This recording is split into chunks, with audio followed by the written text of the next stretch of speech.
Greetings to those at our headquarters in Washington, D.C., including more than a dozen ambassadors, and good evening to those watching in Europe and those watching in the United States and around the world. I'm Fred Kemp. I'm President and CEO of the Atlantic Council. Today, I'm delighted to welcome you to an address and then a conversation with one of the most compelling figures in European foreign policy and defense, and that's even when he's not as minister, which he is today. It's my pleasure to introduce Radosław Sikorski, Foreign Minister of the Republic of Poland. Minister Sikorski is a familiar face in Polish politics. This is his second time serving as Minister of Foreign Affairs, and previously he served as Minister of Defense, Speaker of the Sejm, which is Poland's parliament, and member of the European Parliament. I first ran across Radek in 1981 at the first conference of the Solidarity movement in Gdansk, shortly before martial law. I was a young journalist at Newsweek, then with the Wall Street Journal. He chaired the local student strike committee in Bydgoszcz as a high school student, and Bydgoszcz at that time was one of the hotbeds of dissent against the communist regime of those days. Before his career in Polish politics, Minister Sikorski received acclaim as a journalist and author of several books. He first came to public attention for his book, Dust of the Saints, A Journey to Herat in Time of War, an account of the Mujahideen resistance to the Soviet occupation of Afghanistan. This extraordinary book was based on his extensive travel in Afghanistan along the Mujahideen and extensive bombardment by the Russians. It was a project which required incredible courage, which is what Minister Sikorski has always had in great surplus, courage not just physical but intellectual. So, Mr. Minister, it's an honor to have you with us today, and a warm welcome to the Atlantic Council. Over the last 2 years, Poland and the United States have provided critical support to Ukraine's survival against Russia's brutal and unlawful aggression. Ensuring the defense of Ukraine and Europe's eastern flank remain key priorities for the new government in Warsaw. Standing at the forefront of transatlantic response to Russia's war of aggression, Poland's leadership on foreign policy and security will prove even more consequential in the months and years ahead. As the world faces the prospect of a prolonged conflict in Ukraine, policymakers are asking difficult questions about Europe's long-term defense capabilities. With the introduction of new military investment and production plans in the European Commission, many observers point to a shift in the center of gravity in EU policy debates away from Paris and Berlin and toward Warsaw. Reaching 4% of GDP in defense spending this year, and it may be even north of that, Minister Sikorski can tell us, Poland is Europe's largest defense spender by percent of GDP. And proportional to national GDP, it spends more in defense than any other NATO member state in Europe. Here in Washington at NATO's 75th anniversary summit this July, Poland, the United States, and other NATO allies will not only have the opportunity to celebrate the achievements of history's most successful alliance, they will have the responsibility to chart its way forward in the next 70 years and thereby demonstrate its continued relevance, effectiveness, and value. And on that score, I do want to welcome Minister Sikorski to the alliance today, Sweden, as Hungary passed, its parliament overwhelmingly passed its ratification of Sweden's membership, so we can welcome them today. Just as Polish citizens once looked to the United States as a model for successful liberal democracy during Soviet rule, the United States would now gain much by looking to Poland for its fierce allyship and commitment to international security, particularly in Ukraine. Minister Sikorski spoke to CNN's Fareed Zakaria this past weekend about how he, as a young man, was inspired by listening to Voice of America in Bydgoszcz, living in what he has called the Soviet colony of Poland. My guess is that all of those here, listening in person and virtually around the world, will be inspired by this Voice of Poland, who once was listening to the Voice of America, but now we listen to the Voice of Poland, to be inspired by the freedoms his country has gained and how they are being defended now in Ukraine and what that requires of us together. With trips to the UN General Assembly and Security Council in New York, and meetings with the U.S. National Security Advisor Jake Sullivan and Secretary of State Anthony Blinken here in Washington, you've got a full agenda, and we thank you for taking time with us. Thanks as well to the Europe Center, specifically its Senior Director Jörn Fleck and Aaron Kurewa, Director of our Warsaw office, and also for so many other Atlantic Council leaders with deep ties to Poland and the region, including former Ambassador to Poland Dan Fried and Senior Fellow Ian Brzezinski. Our ties to Poland are long, deep, and profound. So, Minister Sikorski, dear Radek, over to you. Thank you for your inspirational leadership in these challenging times. And then after your comments, you'll be engaged in discussion by Ambassador Paula Dobryansky, who is a member of the Executive Committee of the Board of the Atlantic Council. She's a vice chair of our Scowcroft Center and former Undersecretary of State for Global Affairs. So, Minister Sikorski, over to you. Thanks.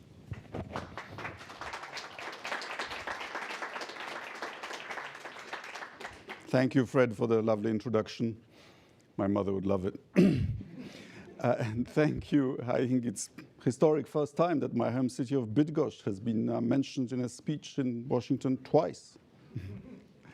Ladies and gentlemen, my heartfelt gratitude for the invitation. Thank you for sparing the time and the willingness to listen to my arguments. I will be discussing issues of national interest, of international alliances, how to beat dictators, win freedom, stability, and strength. But let me start on a personal note. Although I'm Poland's foreign minister, my wife, as some of you know, is American. But most of you may not know that our son is actually an American soldier. My heart and duty are therefore with Poland. But my interest lies also in keeping America prosperous and confident enough to stay faithful to its allies. As Fred already mentioned, I grew up in Poland that was still a Soviet colony. After decades of struggle, we won our independence. Partly thanks to America, Poland has joined the larger family of democratic nations. And my own family has joined yours. But not everybody celebrated our victory. In 2005, Vladimir Putin said that the collapse of the USSR was, and many of you know the quote, the greatest geopolitical catastrophe of the century. His invasion of Ukraine is part of an effort to restore the power and cruelty of what President Ronald Reagan called the evil empire. But he's not alone. The murderous invasion of Ukraine is aided and abetted by a crime family of dictators from Iran, North Korea, but also loaded by, among others, those ruling in Cuba, Venezuela, and Syria. Putin, in turn, helps his fellow despots fuel chaos in the Middle East, Asia, and here on your southern border. He welcomes Hamas in Moscow, and his propaganda supports the terrorists. China helps Russia economically and in turn benefits from cheap oil and gas that Putin is selling to fund his war machine. They all desire to destroy the stability of America and to create victory where it is not deserved. All this is now under threat. The peace that we achieved after 2 murderous world wars and the taboos that we set, which was that you may not change borders by force. This is threatened, but we can still set it right. There are only 3 steps separating us from a more secure and stable world. Take them together and we will prove we can stand up for our interests and defeat these dictators. Fail, and we invite more thugs onto the world scene, and this would have dire consequences. So what are these 3 steps? First, back the Ukrainians with the ammo they urgently need. Second, invest in our security to create a deterrence so powerful that it dwarfs Putin and his cronies. Third, deepen and widen our alliances to secure a lasting peace from a position of strength. We need to take these steps not to escalate the war in Ukraine, but to prevent an even bigger global conflict, which currently slides ever closer towards our borders. In what follows, even if you contest some of my arguments that I make as a politician, please do not doubt that as a father, I have no desire to see my son deployed to fight Putin's aggression. I seek to deter and prevent it. Ladies and gentlemen, many of you know that Winston Churchill once observed that you can always count on the Americans to do the right thing after they have tried everything else. It turns out that sometimes even Churchill was wrong. When Putin launched his full-scale invasion of Ukraine, he thought America would show weakness. Instead, to my very pleasant surprise, America was the first to do the right thing and made sure that Ukraine got the backing it needed early on, with Britain actually. Poland also rallied round. The use of American intelligence to warn Ukraine and to deprive Putin of a casus belli was brave and brilliant, and I'd like to salute the US intelligence community and the United States for this creative use of intelligence. Then the US, with overwhelming cross-party support, invested over $75 billion, including $46 billion in military assistance. This bipartisan effort should not be forgotten, and on behalf of, I think I can speak in this case, Ukraine, certainly Poland, and the European Union, I'd just like to say thank you so far. Inspired by US leadership, the European Union and its member states also rose to the occasion, pulling together an even higher amount. I'd like this to be noted. We have contributed financially more, $92 billion already, plus, of that, $33 billion in economic and humanitarian support, $18.5 billion in supporting the refugees, and $10 billion in the form of grants, loans, and guarantees. Almost $30 billion in military support. And this month, the EU has already passed another 50 billion euro package. That's real money. This coalition of strength and solidarity is not limited to the US and Europe. Democracies on the other side of the globe, Japan, South Korea, Australia, New Zealand, soon joined. They saw obvious parallels in Russia's invasion of Ukraine and the assertiveness of China. And it's been a good, sound investment. The Ukrainians fought back and retrieved 50% of the lands once occupied by Russia. And then they liberated, in the liberated areas, what they have witnessed made them even more determined.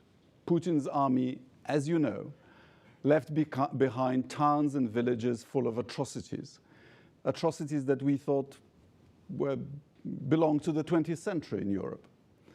Mutilated bodies were scattered on the streets of Bucha and Irpin, just 15 miles from the heart of the Ukrainian state. Victims of rapes and indiscriminate bombardments, including pregnant women in maternity hospitals. And on top of all that, the systemic mass abduction of tens of thousands of children from their families to forcibly turn them into Russians. This is what Putin has in mind for Ukraine as a whole. He seeks to oppress an entire country with a pre-war population exceeding 40 million people and the territory the size of Utah, Nebraska, and Missouri combined. Unless he is stopped, he will continue his march of cruelty. Russia may have suffered over 350 casualties, both dead and wounded. But as we know, in dictatorships, human life is cheap.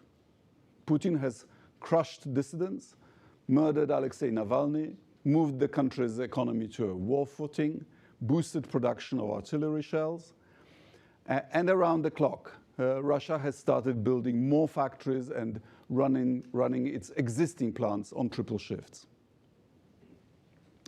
During my last trip to Kiev in December, Ukrainians described how the invaders were so much better equipped, that they fired 8 artillery rounds for every 1 that the Ukrainians can muster. That's not a way to win. Putin isn't working alone. Today, many bombs falling on Ukrainian schools, churches, and apartment blocks come in the form of Iranian drones and hypersonic missiles with microchips smuggled through other countries. Most recently, North Korea has sent long-range weapons to sow more terror among civilians. This mix of terrorists and dictators are united by one thing: their hatred of America, the West, and of democracy. Hatred fueled by fear. They are hungry to show that the US is weak, ineffective, and hopelessly divided, that America can no longer act effectively or be a force for good in the world. Ukraine is a test case for them.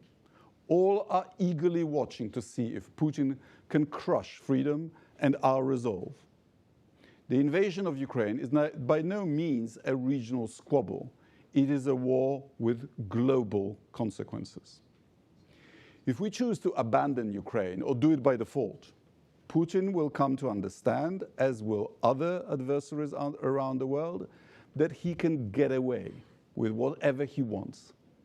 He will push up much closer against the borders of NATO states, threatening further military incursions in Europe, where our children will have to fight him.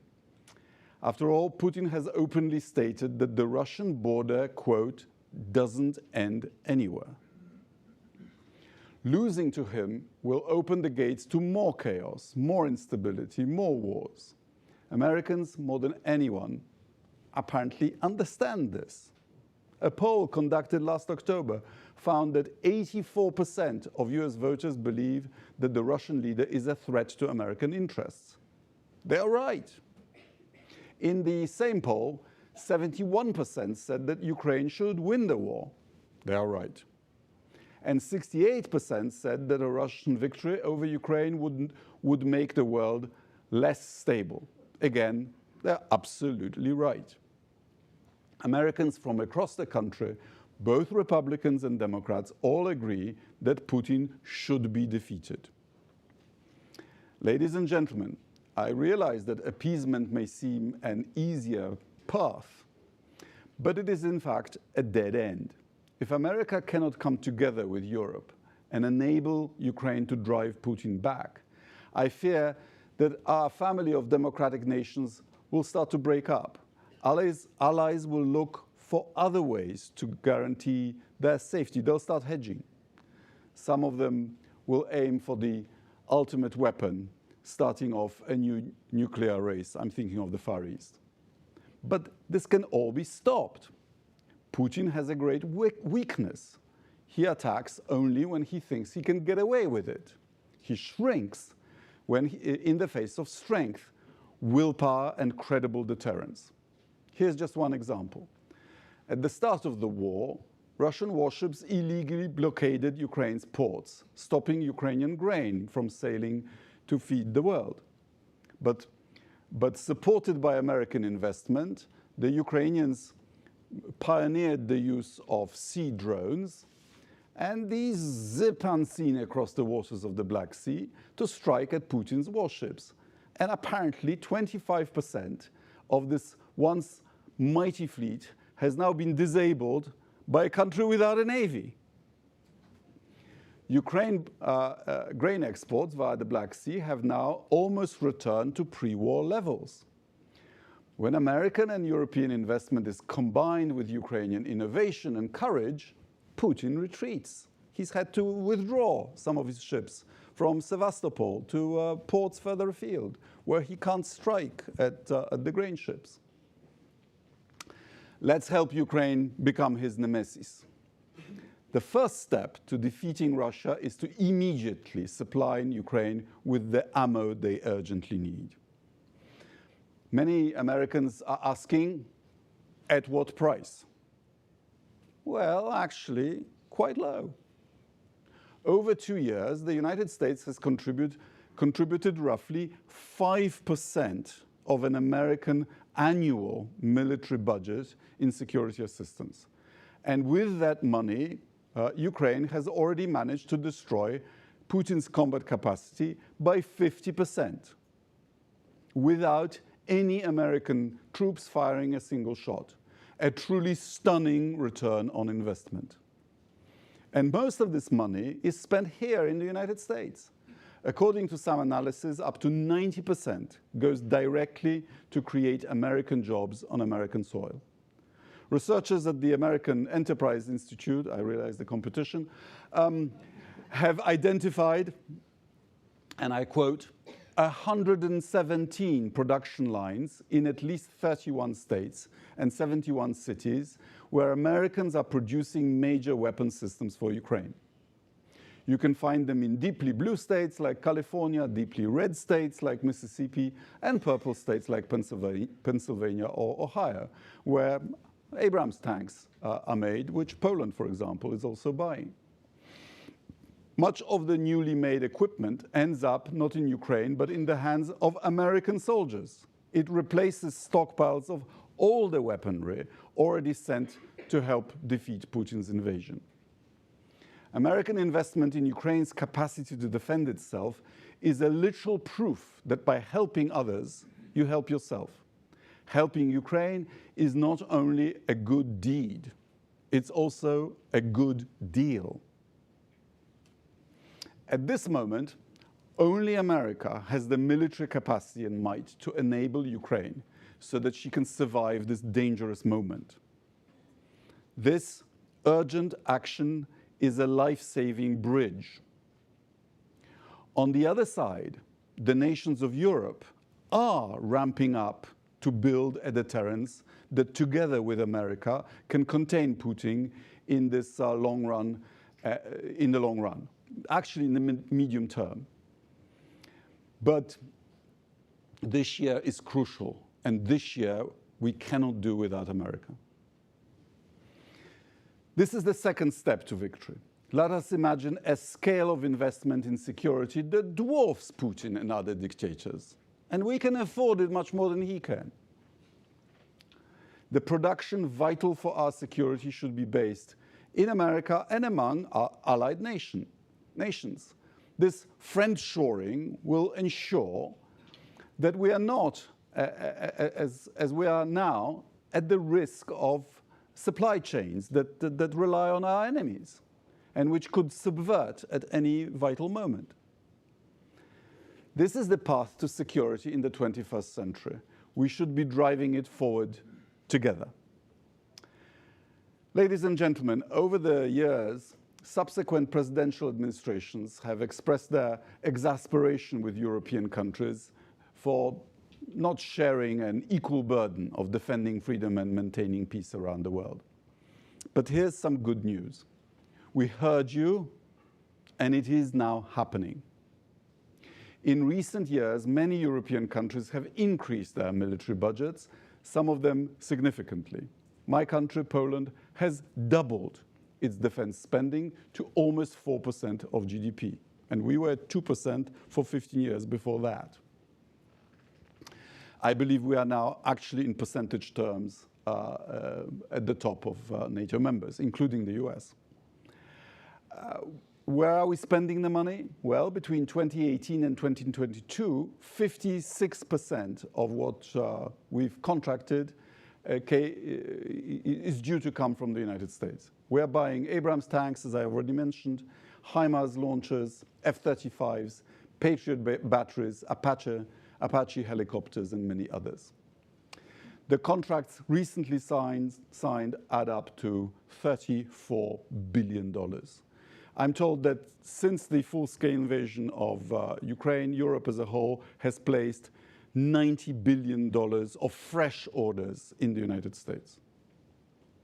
Other European countries that donated their weapons to Ukraine are, as I've said, replenishing their stocks with American gear, thus creating another stream of money that flows to the American people, including to the American middle class. We are also rebuilding Europe's defense industrial base. This trajectory needs to continue. Putin and his henchmen must realize they can neither outproduce or outlast us. Together, we are much stronger than the enemy. Our collective GDP is vastly greater than Putin's. The numbers speak for themselves. We have the drones, we can have the ammo, we have the money too. All that is needed to win is our will to act. Only if we remain determined can we take the third step to victory and achieve peace through strength. We have done it before. In 1999, exactly a quarter of a century ago, Poland was invited to join NATO and the transatlantic family. 25 years later, not least because of the security guarantees that NATO provided us, we have become the fifth largest economy in the European Union and the main buyer of US military equipment, as I've already mentioned. Victorious Ukraine may follow a similar path. Ladies and gentlemen, whether we want it or not, Putin's decision to start the biggest war in Europe since the defeat of Nazi Germany has already changed the course of history. It is up to us to decide if we want to shape that course ourselves or let it be shaped by others in Moscow, Tehran, or Beijing. Helping Ukraine by defeating Putin is the right thing to do in the broadest sense of the word. It is morally sound, strategically wise, militarily justified, and economically beneficial. It outweighs politics. It transcends partisanship. Now is the moment to act. Let's get this done. Thank you.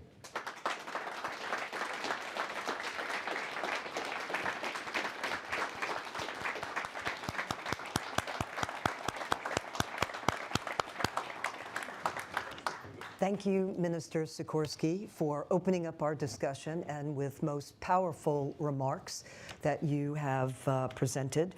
A warm welcome to our virtual audience on Zoom and also our in-person audience here at the Atlantic Council.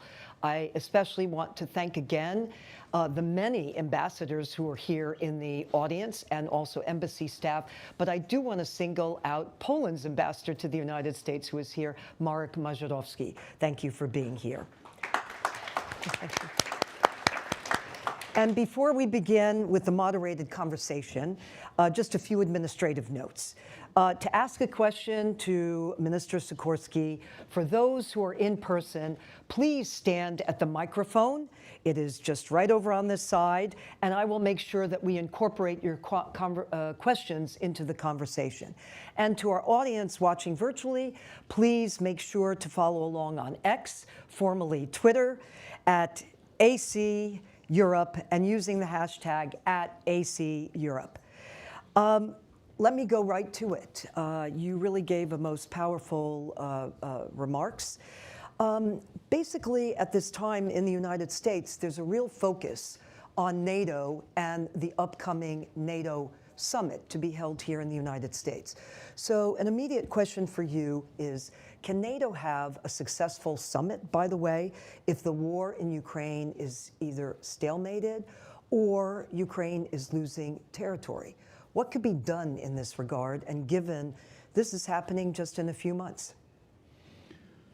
The best way to deter Putin and to success of the summit and of NATO is passing this supplemental in US Congress. I again appeal personally to Speaker Mike Johnson. Please let democracy take its course. Please let's pass this to a vote. Okay. Do you think that we in the West have overestimated, by the way, the risk of Russian escalation? This issue keeps coming up in our overall calculation. You laid out a very clear and articulate strategy forward.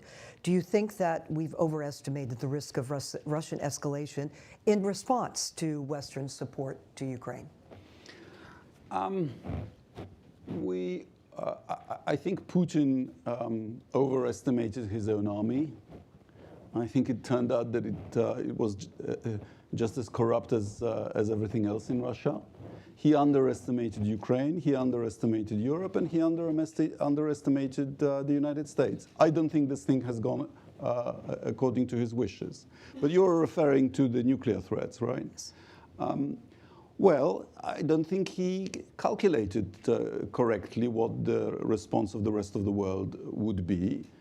When China and India tell him to stop threatening Ukraine with nukes, they do it not only out of the, I hope, respect for the taboo of not using weapons of mass destruction, but also, I think, out of self-interest. Because if Ukraine were attacked with nuclear weapons, I think Korea and Japan would go nuclear, which would not be good for China, for example. And then I think he has discovered, like other countries have discovered, that having nuclear weapons is actually quite difficult to turn into reality. There are experts here, I'm sure, on nuclear matters, but as I understand, we would know at least in a week in advance that he was up to something. If he were to use these 5 to 5 kiloton weapons, he would have to withdraw his troops from the front line, and the Ukrainians could take advantage of that.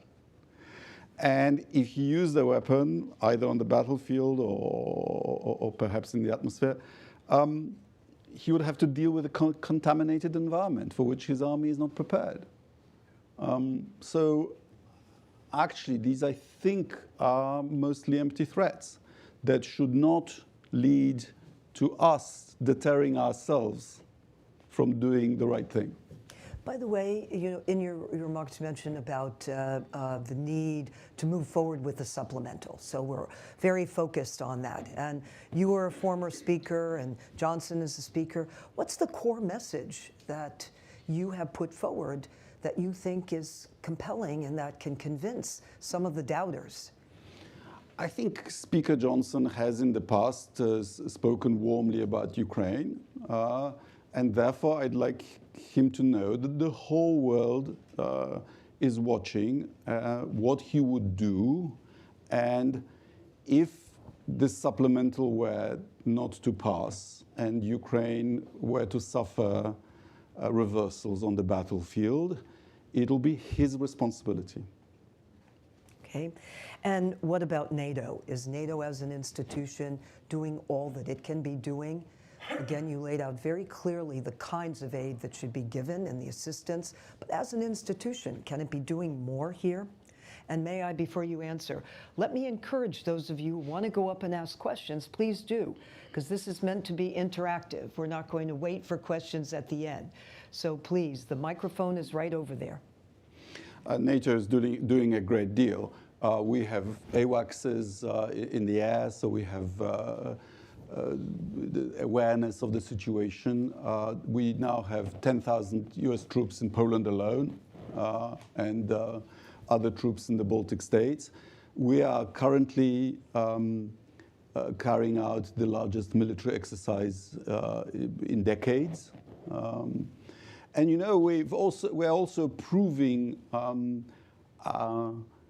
how misleading Putin is when he says that he had to invade because of NATO expansion.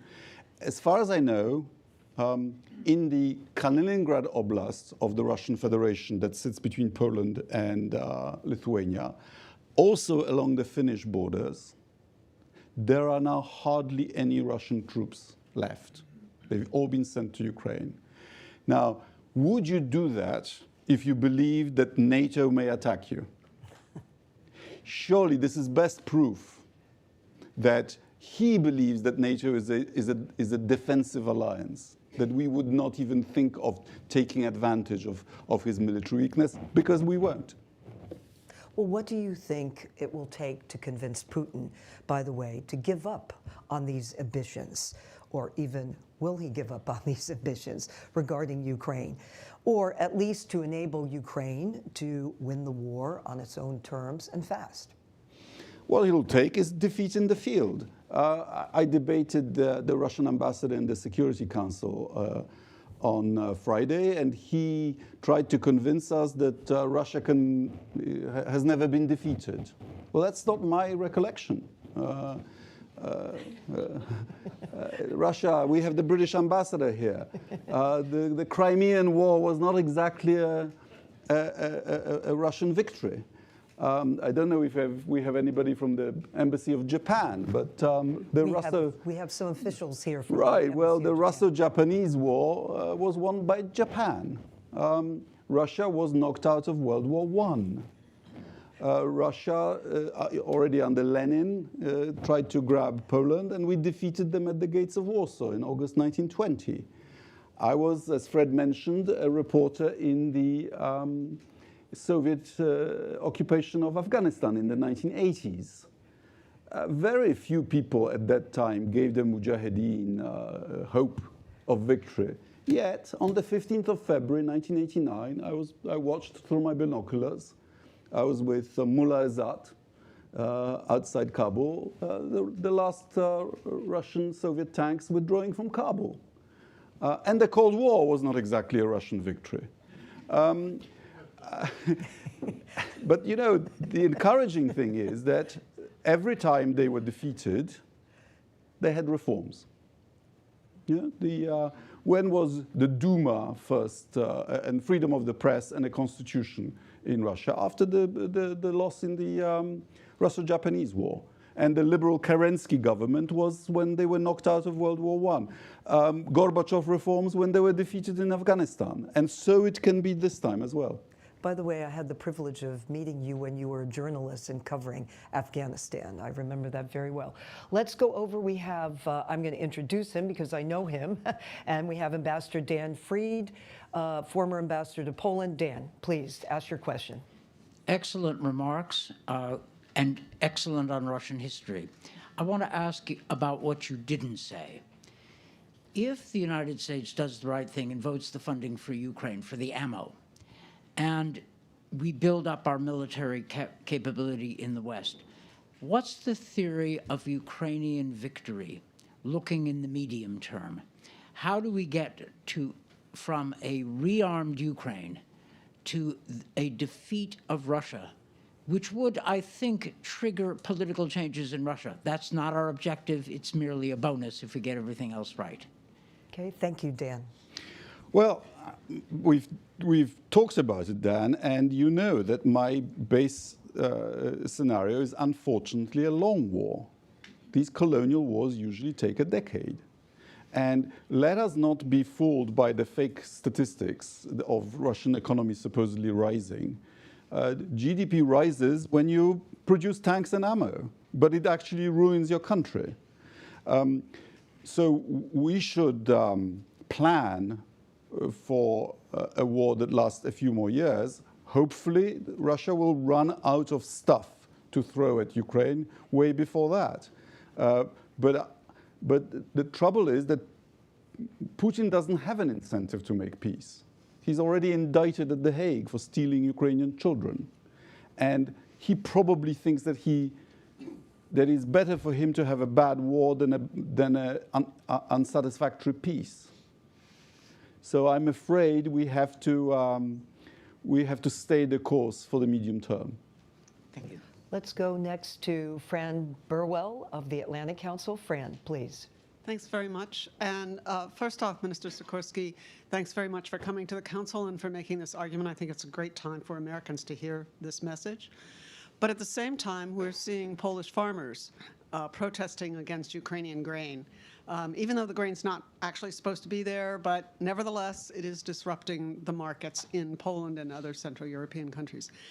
How does your government plan to address this? And how should we, Americans, interpret this? Is this the beginning of weakening domestic support for the war, or are you confident that European leaders will be able to keep their populations on board through your scenario of a long war? Thank you. Glad you've asked that question.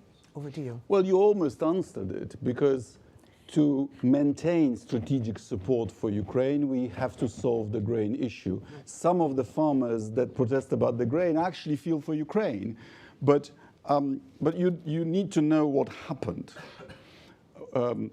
when Putin blocked the Black Sea, Ukraine couldn't export its grain, and in an act of solidarity, the European Union, and the Polish government included, lifted all restrictions on Ukrainian exports. Ukrainian agriculture is very competitive. You have huge farms, great soil. You can use any pesticides you want that the EU doesn't permit for good environmental reasons. And this depressed prices on the Polish side of the border. 2/3 of the Ukrainian grain that crossed the EU border stayed in Poland. Okay?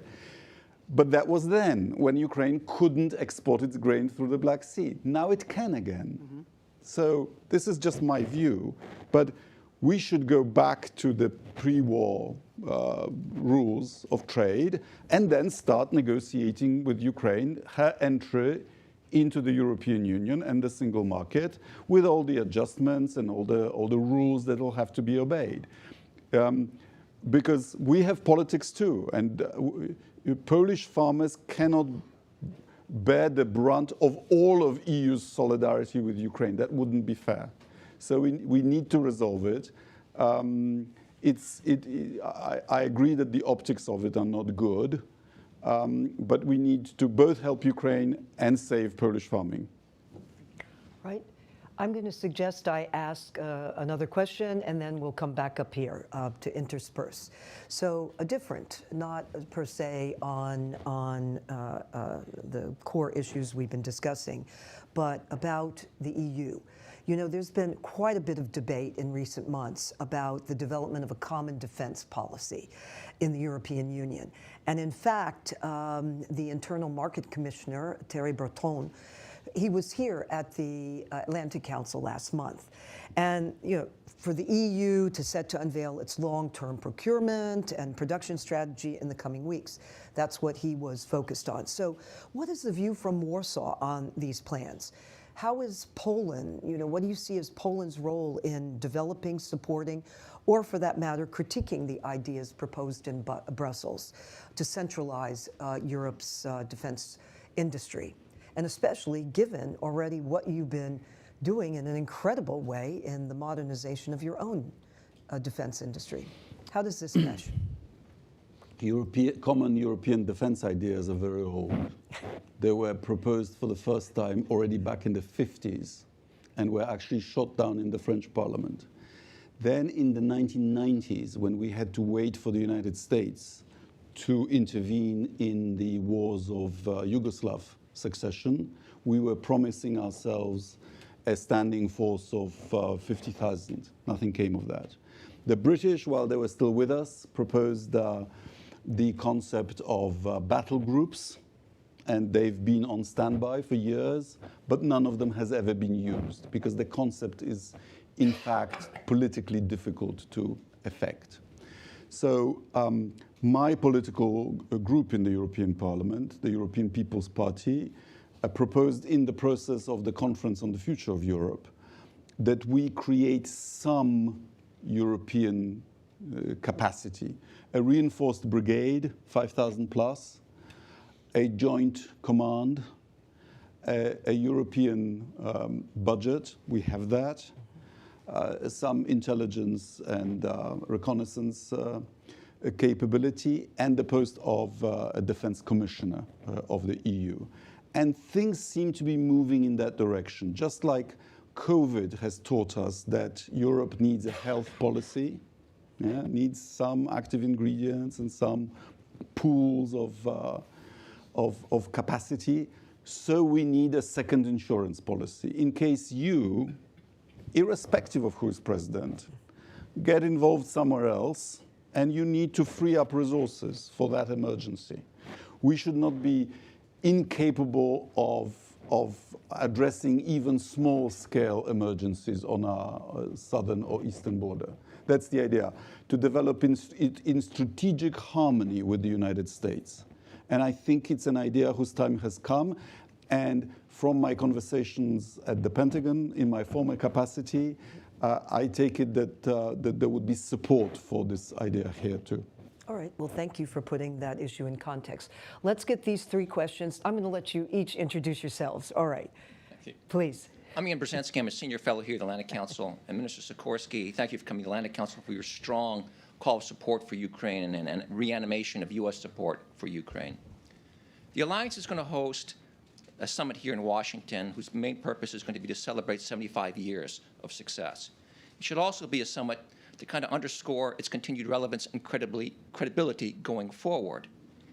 Can NATO have a successful summit if Ukraine is on its back foot, losing territory, or even at stalemate, in light of the tremendous advantages you inferred that the alliance has over Russia, 45 times the GDP, 10 times defense expenditures? How tied is NATO's credibility to the outcome of this war between Russia and Ukraine? Thank you. I agree with the implication in your question that the best thing that we can do for ourselves as the alliance is to come through for Ukraine. It's our credibility is at stake, and it's the surest way of ensuring our own security. You know, if Putin were to prevail in all of Ukraine, he would do to all of Ukraine what he did in Donbass. He would, and what the then Chancellor of Nazi Germany did to Czechoslovakia. He would use the industrial, but in this case also human resources against us. You know, Ukrainians who are today resisting him would be forcibly drafted into his army. And therefore, our cost of deterring that would exponentially rise. So yes, I think unless we help Ukraine, unless this supplemental passes, we'll have a very weird NATO summit. I hope the next question you won't mind. I'm just going to inject a related question. Should Ukraine be brought in as a member and made a member of NATO?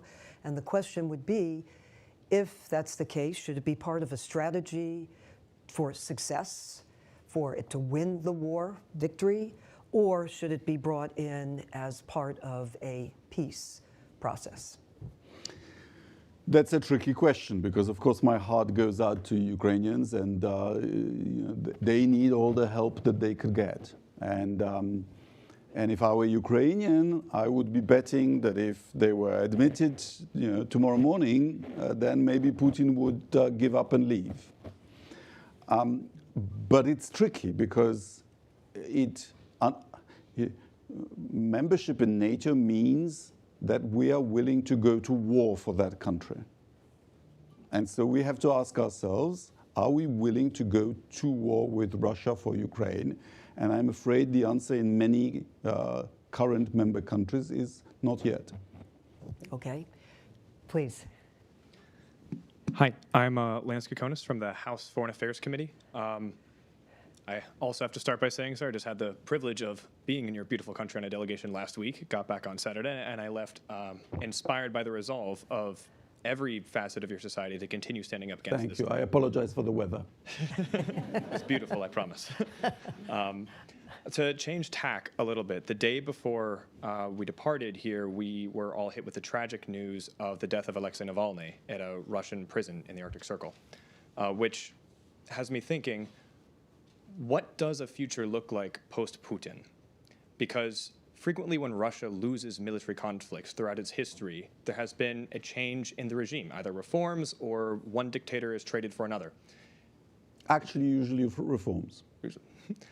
But when Ukraine wins, because we're all hopeful that it will, what does the future Russia look like? Does Putin fall down? Is he overthrown? Who comes next? Is it better? Is it worse for European security? And how are we preparing for that potential future? If you could just respond to that. Well, it won't be worse. He is the war party.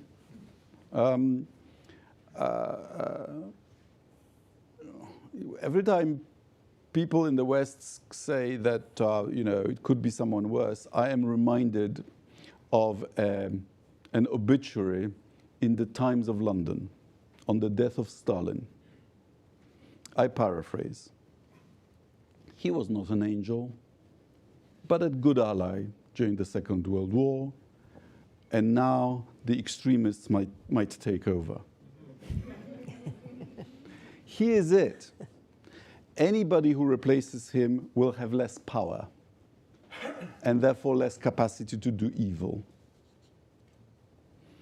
What was the second part of your question? How we are and should be preparing for a possible post-Putin world. Well, you mentioned Alexei Navalny. He impressed me not only with his courage to face up to Putin, but he also had the courage to say to his Russian supporters, his anti-Putin supporters, that Russia should withdraw from Ukraine and pay reparations to Ukraine. In other words, there are some people in Russia who would like to do the right thing, who would like that country to become normal in the sense of investing in their own people. You know, it never ceases to amaze me. And I was thinking about it during the infamous interview by Tucker Carlson with Putin, where Putin was going back to the 13th century. Well, in the 13th century, Russia was a tiny principality around Moscow. They've grown to the largest territorially state on earth. And yet still they crave other people's land. Whatever for? Don't they have enough land? Isn't it time to invest in what you've got and your own people? I mean, it's a no-brainer, really. All right, thank you. Let's take the next question, please. Edward Luce from the Financial Times. Thanks for a very clear address, Radek.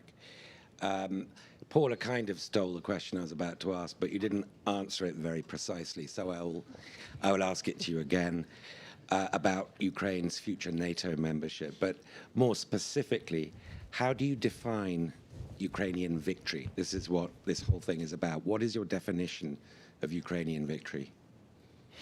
My definition of Ukrainian victory is very, very simple. Return to the internationally recognized border.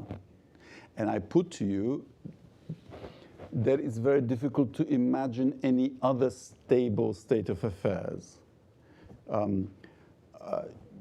Either you get a frozen conflict or a return to the international border. Anything in between requires negotiations with Putin. And I put to you that negotiations with Putin are impossible because his credibility is zero.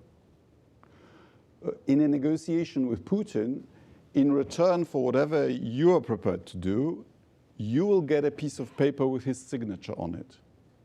What is the worth of that piece of paper in your eyes? Would you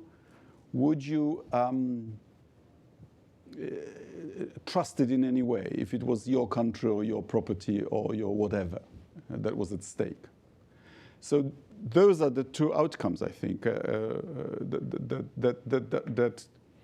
are possible because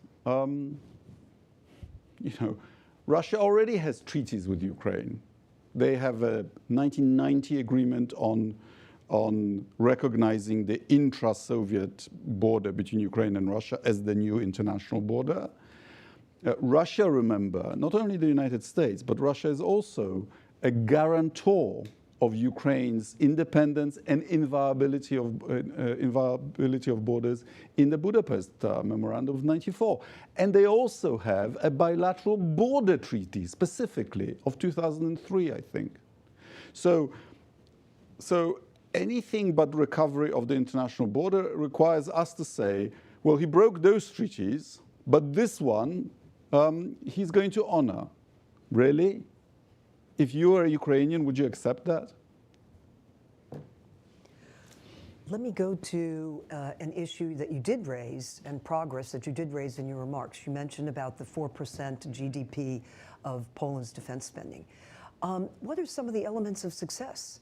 How you did this that might be useful for other countries in Europe who haven't gotten there?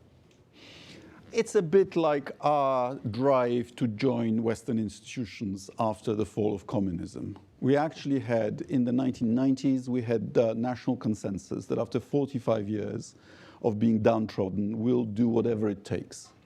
And, there was a lot of pain, many enterprises went bust and so on, but we did it. And today we are benefiting from it. And today we have fractious politics, and we had a populist detour in Poland. But on this, on Ukraine and on defense, we have national consensus. As I mentioned already, Poland has been spending 2% for 15 years. The previous government that I was critical of rose it to 3%, and we've not only kept it, we are going to increase it. So it's that strong public support. Yeah. That was there is a feeling we will eat grass rather than become a Russian colony again. Okay, very clearly stated. Okay. I understand that also one of the priorities of your visit to the U.S. is to discuss the fight against Russian disinformation. The whole issue about cyber and hybrid warfare, has been a long-standing tactic of Kremlin. What has been Poland's experience with Russian disinformation, and what are you doing to counteract it, and what's your message while you're here? The key thing to remember is that, unlike in Soviet times, today's Russia doesn't want you to like Russia. They know that Russian nationalism is not a good for which there is much demand in the world. What they want is for you to fight with one another. What they want is to create extremes and to make our systems unstable, so as to be able to say to their population, look, they are just as bad as we are, therefore lose all hope. Is rather to weaken us. I mean, to drive a wedge between America and Europe, obviously, but also to drive wedges inside our societies. And some of their tactics are very successful. So, for example, they discovered that in Eastern Europe, there is a time lag in attitudes on some social and religious issues, right? So they started reinforcing that. They struck lucky because they were actually promoting anti-vax theories before the pandemic. And then they hit the jackpot when the pandemic actually happened, and some people believed in those anti-scientific lies, and so on. Anything that delegitimizes democracy, anything that spreads conspiracy theories, anything that makes us weaker, they support. Minister Radosław Sikorski, it was a privilege to have you here today at the Atlantic Council, and we just want to thank you for your remarks and also for this wide-ranging conversation. Please join me in thanking Minister Sikorski.